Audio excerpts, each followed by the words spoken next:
Olá, tudo bem contigo? Hoje nós vamos conhecer um pouquinho sobre o endereçamento IP, tá ok? Antes disso, né, como sempre, solta a vinheta.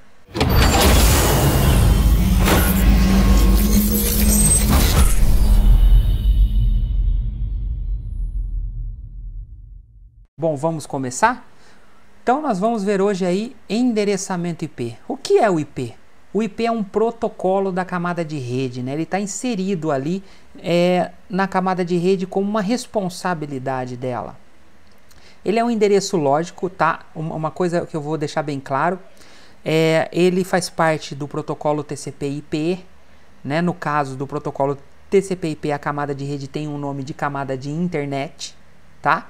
Então ela está embutida ali dentro dessa camada de internet, que tem as características especificadas pelo modelo OSI, porém não todas, tá? E o endereço IP faz parte do protocolo TCP/IP e ele é o protocolo de camada de internet do TCP/IP, que no caso é a camada de rede, tá ok? Bom, o IP é um protocolo da camada de rede, ele é um endereço lógico. O que isso quer dizer? Ele é um endereço definido, tá? Ele não é um endereço físico como o MAC address. O MAC address ele é físico, ele é determinístico. Ele vem lá estampado no chip da placa de rede. O IP não. O IP ele é lógico, tá? Ele deve ser único em toda a rede. Portanto, quando estamos navegando na internet, estamos utilizando o endereço IP único mundialmente, pois a internet é uma rede mundial. Bom, pessoal, mais ou menos explicando essa questão do endereço IP mundial, né? Nós temos aqui o nosso provedor. Nós temos aqui o nosso provedor. E nós temos aqui uma nuvem, que refere-se aí à rede do provedor. E nós temos aqui a nossa casinha, né? A nossa casa. O provedor, por sua vez, ele está conectado na internet. Nós não estamos diretamente conectados na internet. Nós estamos conectados num provedor, que por sua vez tem outro provedor que está conectado, por exemplo, na UOL. Certo? Então, o meu provedor, o IP do meu provedor, é um IP único. Assim como o IP do provedor da UOL é um IP único. Certo? Porque eles estão dentro da mesma rede. Eles estão dentro da mesma rede. Certo? Por sua vez, o meu provedor tem um IP, que por sua vez ele me forneceu um rádio, né, um aparelho aqui, um roteador, que tem também, ele me forneceu um rádio que tem por sua vez um IP também. Então aqui, esse IP aqui é único também. Por sua vez, a minha casa, eu fiz aqui um risco muito grande. Por sua vez aqui, o aparelho que ele me cedeu tem um IP dentro, que os meus computadores aqui, o celular, o micro-ondas, têm os seus IPs. Então aqui também é outra rede com IP único. E lá na parte da UOL também. No caso do endereço IP, ele é lógico, único em toda a rede. Em redes locais podemos utilizar alguns endereços que não são válidos, tá? Então, normalmente vocês já chegaram a conhecer, por exemplo, o IP 192, 168, 0 alguma coisa, né? Esses IPs não são válidos na internet, eles são reservados para uso em redes locais, tá? Voltando aqui no nosso exemplo, eu tenho aqui a minha casa, certo? Aqui a minha casa. E nessa casa, nesse ambiente, eu tenho um IP reservado. Por exemplo, 192.168.0. alguma coisa. Tá? Então, esses endereços aí são os endereços reservados. O endereço, então, tem endereços lógicos, físicos e de serviço, né? O serviço é atribuído na camada de transporte, que é o TCP. Esse endereço fica na camada de transporte, que vai identificar um serviço de camada, de um serviço de aplicação, por exemplo, uma porta. O endereço lógico, que é o IP. O endereço de serviço é fixo, tá? Ele é baseado na aplicação. E o endereço de IP é lógico, o endereço MAC, que é o físico, que é aquele que é determinístico, 48 bits, tá? Nós vimos na camada 2 de enlace. O endereço IP na versão 4, ele é composto por 32 bits. Nós não vamos ver o IP versão 6, tá? O IP versão 4 está válido ainda, e no caso, como nós vamos aplicá-lo em redes industriais, o IP versão 6 ainda não tem tanto apelo assim com relação a redes industriais, então nós vamos focar mesmo no 4. Ele é composto por 4 bytes ou 32 bits. Ele não é igual o MAC, que você converte ele para hexadecimal. O IP ele é decimal. E novamente, o IP ele é bits, zeros e uns. São 32 zeros e uns misturados ali. E a gente só converte ele para decimal para a gente poder falar ele melhor. Em vez de falar assim 0, 1, 1, 1, 0, 0, 0, 0, 1, 1, 1, 1, 0, 0, 0, 0, 1, 1, a gente fala 74.125.91.104. E para facilitar ainda mais, existe a conversão desse endereço decimal para uma URL. No caso, www.google.com. Certo? E vamos lá, a diferença desse IP, ele identifica duas partes, tá? Uma parte que é a parte de rede e a outra parte que é a parte de host. A rede é a rede em si. É o local aonde se identifica uma região onde tem vários IPs ali dentro. Seria como se fosse uma cidade de São João da Boa Vista, é a rede, e o Diego é um host. Então eu tenho o meu nome que participa de uma rede. Vocês entenderam? Então basicamente seria o DDD do nosso telefone. O DDD aqui da região é 19. E o número do telefone identifica o aparelho daquela pessoa, o número daquela pessoa. Então o IP é a mesma coisa, eu tenho uma parte dele que é a rede e a outra parte que é o host. Entenderam? Cada endereço IP inclui uma identificação de rede e uma de host, que é a máquina ou dispositivo. A identificação de rede também é conhecida como endereço de rede. Identifica os sistemas que estão localizados no mesmo segmento físico da rede, na abrangência de roteadores IPs.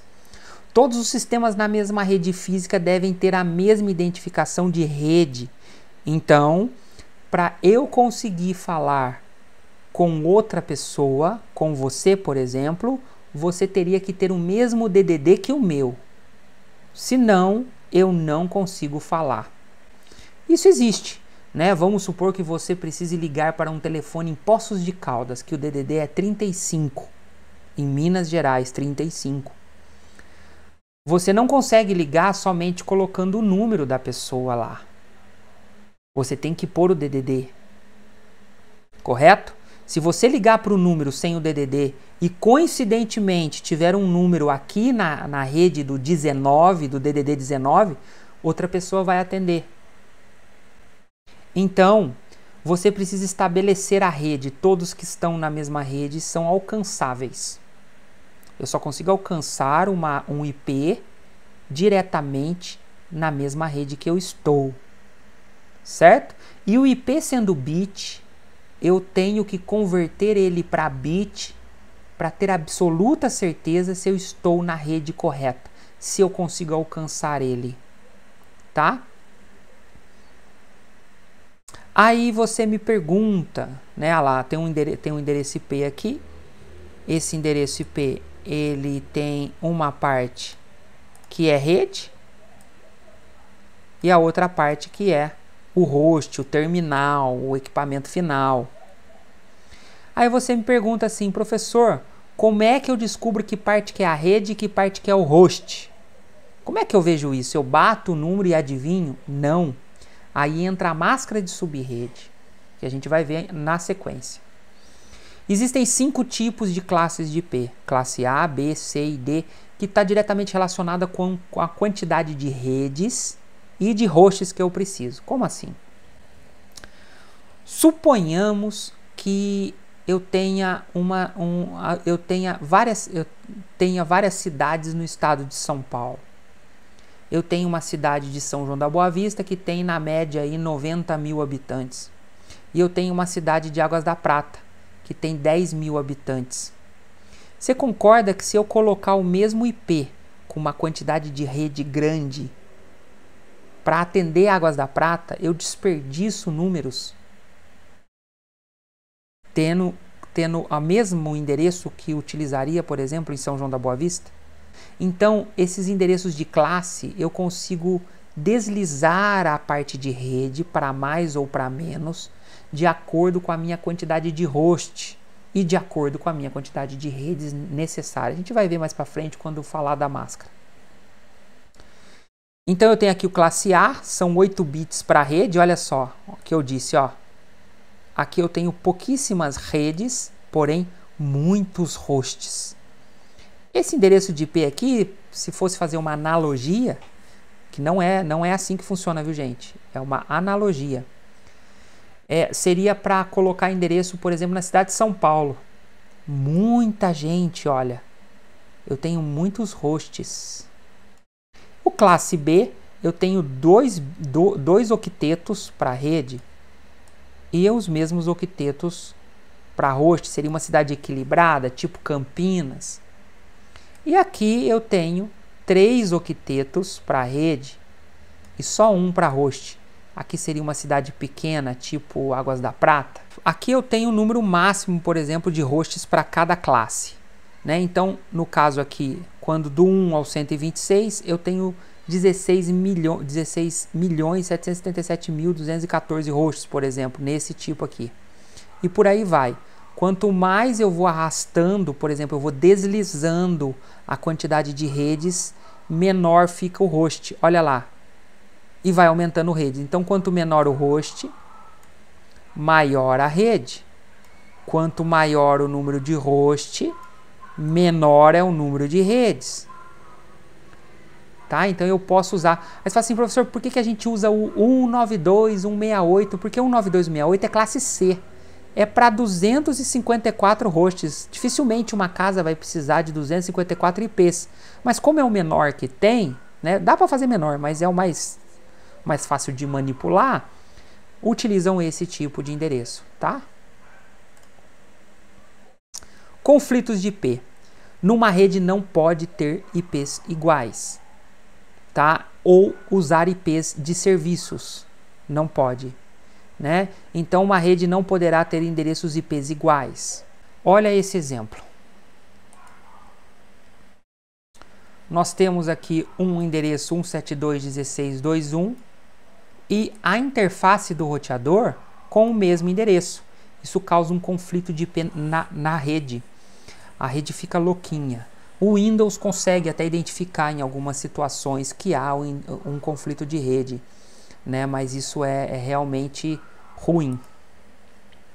E a máscara de subrede? Então, como eu disse, a máscara de subrede é responsável por identificar que parte do endereço é rede e que parte do endereço é host, tá? Ela acompanha o IP.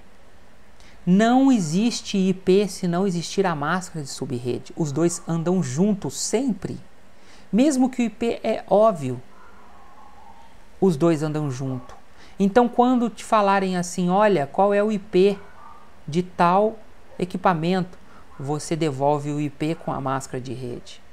E quando você pergunta qual é o IP, você pergunta também qual é a máscara de subrede. Porque você precisa acrescentá-los na configuração. A máscara de subrede não é adivinhada. Isso pode causar um problema de comunicação na própria rede. Então, os dois andam juntos, tá? Olha lá que interessante. Eu tenho aqui um endereço e a sua máscara de subrede. Se eu confronto a máscara de subrede com o endereço, eu tenho o endereço da minha rede. Eu descubro que eu moro, por exemplo, em São João da Boa Vista. O mesmo acontece aqui. Percebam, ó, que aqui está bem claro, né? Eu tenho aqui o endereço 131.108.210 e a máscara de subrede 255.255.255.0. Aí eu simplesmente pego o 0 aqui. Essa parte onde eu tenho os 255 é a rede e o 0 aqui é o host. E eu consigo aqui descobrir qual é a minha parte de rede e qual é a minha parte de host. E eu tenho o endereço de rede.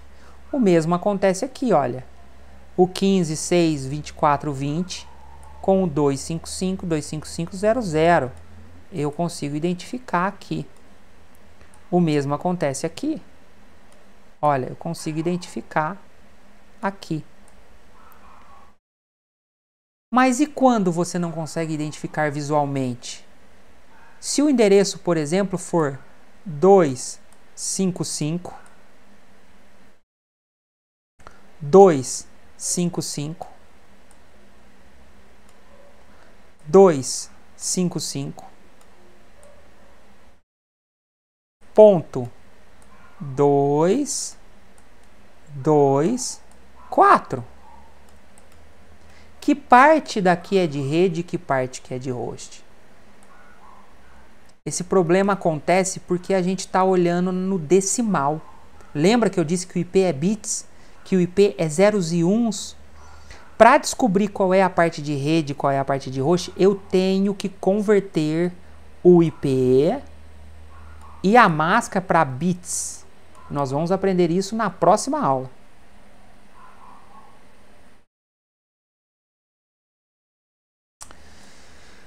E aqui é um exemplo de como se insere uma máscara de subrede no Windows, né? Lembrando, o IP sempre vem junto com a máscara de subrede.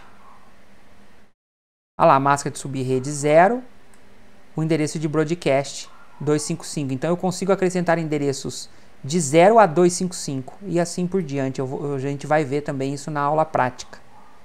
Muito obrigado pela atenção de todos e na próxima aula a gente vai aprender a parte prática de definir aí os IPs, conhecer aí a fundo o endereçamento IP. Muito obrigado a todos e até a próxima.